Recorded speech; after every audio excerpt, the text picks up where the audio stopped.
Welcome to R five TV news. Annamayya జిల్లా రాయచోటి నియోజకవర్గ విస్తృత స్థాయి సమావేశంలో మాట్లాడుతూ వైఎస్ఆర్సీపీ కడప జిల్లా మేయర్ సురేష్ బాబు 30 ఏళ్ల నుండి తెలుగుదేశం పార్టీ అధికారంలో మనం చూస్తున్నాం. పథకాలు వాగ్దానం చేయడం తప్ప రాష్ట్రం అభివృద్ధి చెందింది లేదు. 1996 నుంచి చంద్రబాబు తాను మొట్టమొదట ముఖ్యమంత్రి అయినప్పటి నుంచి ఏదో పార్టీ పొత్తు ఖచ్చితంగా ఉండాలి. వైఎస్ఆర్సీపీ నాయకులు ప్రజలు పడుతున్నటువంటి ఇబ్బందులు అధిష్టానానికి తెలియజేస్తామన్నారు.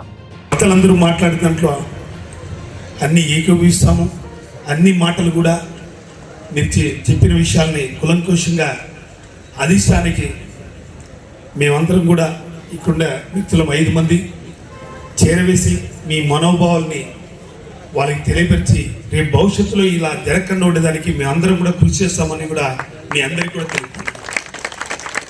ముఖ్యంగా 30 ఏళ్ళ నుంచి తెలుగుదేశం పార్టీ అధికారంలో మనం చూస్తున్నాం. 1996లో ఫస్ట్ ఎన్నికలు చంద్రబాబు నాయుడు అయినప్పుడు అప్పుడు మీ రాయచోటి ప్రాంతం లక్కిరిపల్లి ప్రాంతం అంటే ఎన్నో వాగ్దానాలు ఇచ్చి అప్పుడు జరిగిన పార్లమెంట్ ఎన్నికల్లో ఒక శంకుస్థాపన ఒక టెంకాయ కొట్టి వెలుగులు ప్రాజెక్టు పూర్తి చేస్తాను అని మాట చెప్పాడు. 98లో మళ్ళీ బై ఎలక్షన్స్ వచ్చినాయి, మళ్ళీ పార్లమెంట్ ఎన్నికలు వచ్చినాయి. మళ్ళీ టెంకాయ కొట్టి నేను పూర్తి చేస్తాను వెలుగులు ప్రాజెక్ట్ అని చెప్పడం జరిగింది. నిజంగా చంద్రబాబు నాయుడు ఎప్పుడు ఎన్నికలు ఒంటరిగా పోటీ చేయడం, ఒక మహాకుటుంబం లేక అన్ని పార్టీలు కలుపుకొని వచ్చే వ్యక్తి చంద్రబాబు నాయుడు. అతను జనాదర్శన లేని వ్యక్తి. మహాకూటమితో కుయుక్తులు పన్ని ఎన్నో యుక్తులు వేసి ఎన్నికలు గెలుస్తారు తప్ప ఎప్పుడు కానీ ఎన్నికలు ఒంటరిగా పోటీ చేసి అతను ఇచ్చిన వాగ్దానాలు కరెక్ట్గా నెరవేర్చాలని మాట మీద నిలబడిన వ్యక్తి చంద్రబాబు నాయుడుని మీరు అందరూ గ్రహించాలి. ప్రతి ఒక్క ఎన్నికల్లో కూడా మహాకుటుంబంలాగా బీజేపీ, సిపిఐ, సిపిఎం అందరినీ కలుపుకుంటూ దిగవంతుల డాక్టర్ వైఎస్ రాజశేఖర్ మీద 2009లో మహాకుటుంబంలాగా టీఆర్ఎస్ కూడా కలుపుకొని పోటీ చేసిన వ్యక్తి చంద్రబాబు నాయుడు. 2014లో నేను మారాను, ఈ రాష్ట్రం 2గా విభజించినారు, నన్ను అనుభవించి నాకు ఓటేయండి, నేను ఈ రాష్ట్రాన్ని బాగుపరుస్తానని చెప్పి అప్పుడు ఎన్నికల్లో ఓటు ఇచ్చుకొని మోసం చేసే వ్యక్తి చంద్రబాబు నాయుడు. 2019లో జగన్మోహన్ అధికారం ఇచ్చిన తర్వాత ఎన్నో సంక్షేమ పథకాలు ప్రవేశపెట్టినా కానీ మనం ఓటమి చూసినాం. దానికి ఎన్నో కారణాలు ఉన్నాయి.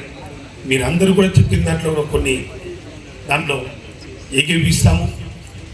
పార్టీకి అనేది కార్యకర్తలే పట్టుకొమ్మలనేది పార్టీ ఎప్పుడూ గ్రహించాలి. నిజంగా ఈరోజు మనం ఓటమి చెందినాడ ఇంతమంది కార్యకర్తలు జిల్లాలో కానీ అసెంబ్లీలో కానీ ఏ కాన్స్టిట్యూషన్లో కానీ పోయినా ఇంతమంది కార్యకర్తలు వస్తుందంటే అది వైఎస్ఆర్ కాంగ్రెస్ పార్టీ మీద, జగన్మోహన్ మీద, వైఎస్ రాజశేఖర్ మీద అభిమానంతో వస్తున్నారు తప్ప మా పార్టీ మేలు చేయలేదనేది బాధతో ఎవరు రావడం లేదు.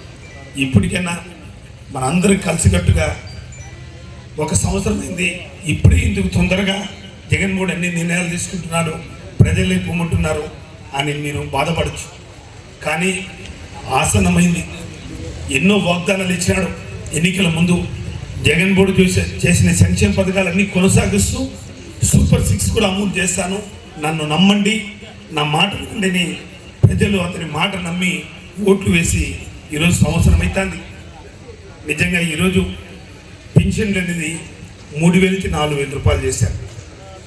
అంటే 4,000 రూపాయలు చేశాడు, అతను ఇస్తున్నాడు కదా అని మనం అనుకుంటున్నాం. గతంలో మనం ఎన్ని పింఛన్లు ఇస్తున్నాం? 2018 తెలుగుదేశం పార్టీ అధికారం ఉన్నప్పుడు 36 లక్షల పింఛన్లు ఇచ్చేవారు.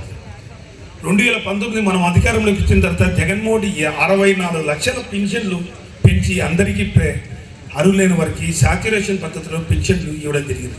ఈరోజు చంద్రబాబు నాయుడు అధికారంలోకి వచ్చిన తర్వాత 6 లక్షల పింఛన్లు తీసేసి ఈరోజు 4,000 రూపాయలు పింఛన్ చేసి కేవలం 2024లో ఎన్నికలైన తర్వాత 2025 పెన్షన్ కరెక్ట్ అది ఒక్కటే సూపర్ 6 సంక్షేమ పథకాలు జగన్మోహన్ అన్ని సంక్షేమ పథకాలతో 1 సంవత్సరం ఖచ్చితంగా ఇచ్చింది పెన్షన్లు ఒకటే. దాంట్లో కూడా కొన్ని కోతలు పెట్టి చేసి ఇచ్చాడు. ఈరోజు తల్లికి వందనం అని చెప్పేసి ఇస్తున్నారు. ఇప్పటికి కూడా తల్లికి వందనం మనం అమ్మ ఒడి అనే పథకం ఇచ్చినప్పుడు 46 లక్షల మందికి అట్ ఎ టైం బటన్ నొక్కి జగన్మోహన్ గారు అందరికీ పడింది లేదా 2 రోజుల్లో కనుక్కుంటే వ్యక్తులు. ఈరోజు తల్లికి వందనం కొంతమందికి 6,000, కొంతమందికి 9,000, కొంతమందికి 12,000, 13,000 కొంతమంది పడి ఈరోజు కూడా చాలా మందికి పడని పరిస్థితి. అంటే ఇచ్చిన వాగ్దానాలన్నీ ఇచ్చి రాష్ట్ర ఆర్థిక పరిస్థితి బాగాలేదు, ఆర్థిక పరిస్థితి అస్తవ్యస్తం చేశాడు జగన్మోహన్ రెడ్డి.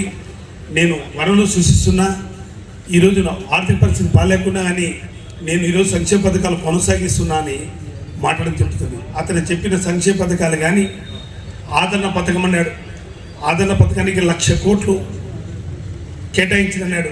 ఒక సంవత్సరం అయిపోయింది, 20,00,000 కోట్లు ఆదరణ పథకం ఫస్ట్ సంవత్సరం ఇవ్వాలి, ఈరోజు ఇంతవరకు ఇవ్వలేదు. కాపు నేస్తం 1,25,000 కోట్లు 5 సంవత్సరాలకి అన్నాడు. ఒక సంవత్సరం గడిచిపోయింది, సంవత్సరానికి 25,000 కోట్లు ఇవ్వాలి, అది ఇవ్వలేదు. అట్లా చెప్పుకుంటూ పోతే ఒక సంవత్సరానికి చంద్రబాబు ఇచ్చిన వాగ్దానంలో 1,00,000 కోట్ల రూపాయలు ప్రజలకు ఇవ్వాల్సిన సొమ్ముని అవన్నీ ఎగనమ్మ పెట్టారు. అవన్నీ తెలియపరిచేదానికే ప్రజల ముందుకు పోమన్నాడు జగన్మోహన్ రెడ్డి. బాబు గ్యారంటీ మోసం గ్యారంటీని ప్రజలకు ఒక సంవత్సరం మోసం చేశారు. ఈరోజు తల్లికి వందనం ఇచ్చాడు, ఒక సంవత్సరం ఎగరగొట్టాడు. ఒక సంవత్సరానికి 8,800 కోట్లు. ఈరోజు చంద్రబాబు నాయుడు అందరి బిడ్డలకి అందరికీ 15,000 అన్నాడు, దానికి 13,600 కోట్లు. అంటే అతను బడ్జెట్లో కేటాయించిన దాంట్లో 6,000 కోట్లు. ఒక సంవత్సరం పోయింది, రేపు ఎన్నికలు ఒక సంవత్సరం పోతుంది, ఇచ్చేది 3 సంవత్సరాలు. 3 సంవత్సరాలకి ఎంత ఎగనామం పెడుతున్నాడు.